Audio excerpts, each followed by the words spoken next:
அல்ஹம்துலில்லாஹ் உடன்குடியிலிருந்து உங்கள் அபு. பள்ளி நிர்வாகத்தை பொறுத்த அளவுல அல்லாஹுக்காக பள்ளியில உண்டான வேலைகளையும் முஹல்லாக்கு தேவையான காரியங்களையும் செய்யறதுக்கு தான் நிர்வாகிகளை நியமிக்கிறோம். அந்த நிர்வாகிகள்ல தலைவருக்கும் செயலாளருக்கும் பொருளாளருக்கும் வெளியில ஏதேனும் கருத்து வேறுபாடு பிரச்சனைகள் பர்சனலா அவங்களுக்குள்ள இருந்தா அந்த பிரச்சனைய பள்ளி நிர்வாகத்துக்குள்ள என்ன செய்யக்கூடாது, கொண்டு வரவே கூடாது. அதை பள்ளி நிர்வாகத்துக்குள்ள கொண்டு வந்து பொது பிரச்சனையா என்ன செஞ்சிடக்கூடாது, ஆக்கிடக்கூடாது. அது ஜமாத்துக்கும் சரி முஹல்லாலையும் சரி அது ஒரு பெருங்கொண்ட குழப்பத்தை ஏற்படுத்தும். நமக்கு தலைவருக்கு செயலாளரை பிடிக்கலன்னா, செயலாளருக்கு தலைவரை பிடிக்கலன்னா, பொருளாளருக்கு செயலாளரை பிடிக்கலன்னா, உங்களுக்குள்ள வெறுப்பு இருந்தா அந்த வெறுப்பை நிர்வாகத்துக்குள்ள ஒருபோதும் என்ன செய்யாதீங்க, கொண்டு வராதீங்க. நீங்க ஒருங்கிணைந்து செயல்படுறதுதான் முஹல்லாவுடைய பள்ளியுடைய வளர்ச்சிக்கு என்ன செய்யும், வழிவகுக்கும். அப்படி ஒரு நல்ல ஒரு வளர்ச்சி அடையும் அப்படிங்கிற எண்ணத்துலதான் மக்கள் என்ன செய்வாங்க, உங்களை தேர்வு செய்யவும் செய்வாங்க.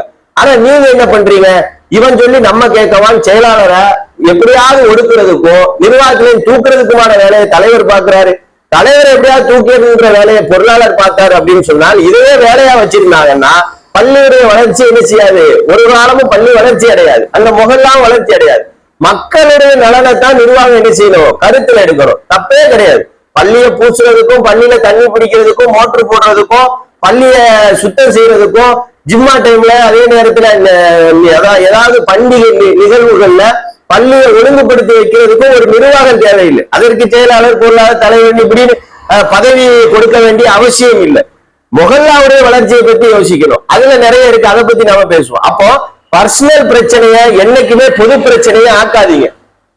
அப்படி ஆக்குனீங்க அப்படின்னு சொன்னா அது முஹல்லாலையும் சரி ஜமாத்திலையும் ஒரு பெருங்கொண்ட குழப்பமும் நிறைய பேருக்கு இடையில வெறுப்பையும் பகையும் என்ன செஞ்சிடும், ஏற்படுத்திடும். அப்ப அந்த மாதிரி ஒரு நைஸா ஒரு திட்டம் போடுறீங்கன்னு வைங்களேன், அந்த திட்டத்தை அல்லாஹ் ரப்பல் ஆலமீன் பார்ப்பவனா இருக்கிறா, அவன் திட்டம் ரொம்ப சிறப்பானதா இருக்கும்.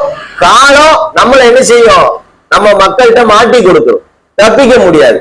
அப்ப அந்த மாதிரி வேலைகளை கைவிட்டுட்டு நிர்வாகிகள் ஒருங்கிணைஞ்சு செயல்படுறது அது சமூகத்துக்கு மிகப்பெரிய ஆரோக்கியம். அல்லாஹ் ரப்பல் ஆலமீன் நன்மை நோக்கி பயணிக்கிற நல்ல மக்களுடைய பட்டியல்ல உங்களை என்னை இடம்பெற செய்யும்.